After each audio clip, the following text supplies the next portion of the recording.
The U.S. women's soccer and hockey teams have been getting a lot of attention in the news lately. Why? Because of each team's fight for equal pay and treatment as their male counterparts. U.S. Soccer and USA Hockey agreed to deals presented by the teams, making history as one of the first steps to lessen the wage gap in national sports. But what do these agreements mean for professional women's soccer and hockey players? I spoke with a 12-time Olympic medalist and 2 professional Boston athletes to hear their perspectives on the deals and what they see for the future of their sport.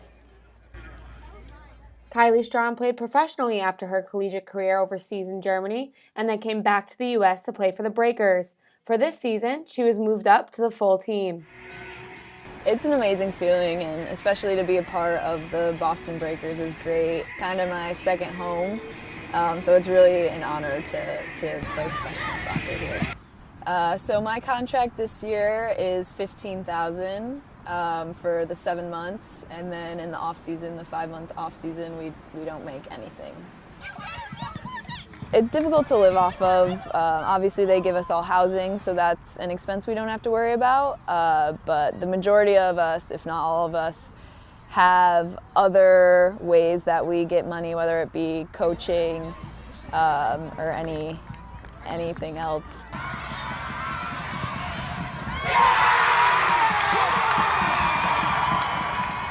The United States women's national team agreed to a 5-year collective bargaining agreement with U.S. Soccer earlier this month. I think it's great for them that they got what they were fighting for.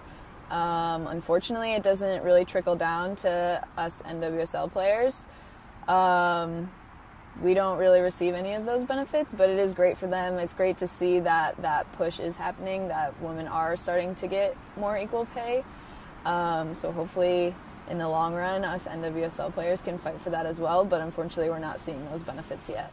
We really need to grow the game, and I think that starts with all of us individual players, because we're not in it for the money. We want to grow the game. We want to build a pathway for those younger players so they can have all of these benefits that we don't have at the moment.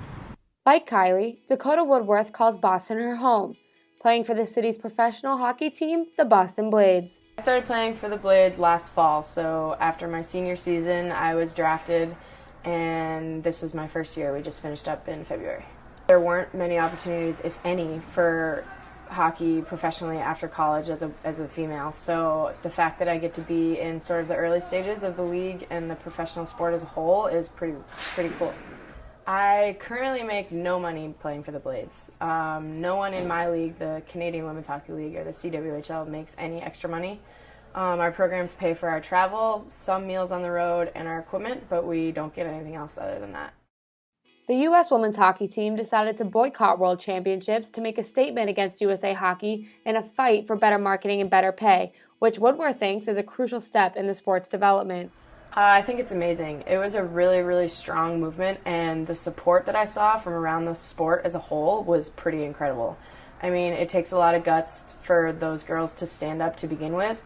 The sport had a lot of support from other people like the women's soccer team, and I think that helped them a lot too, just to keep fighting, and it's such an important battle that they had to face, and they ended up signing something that works for both sides, and I think it's incredible.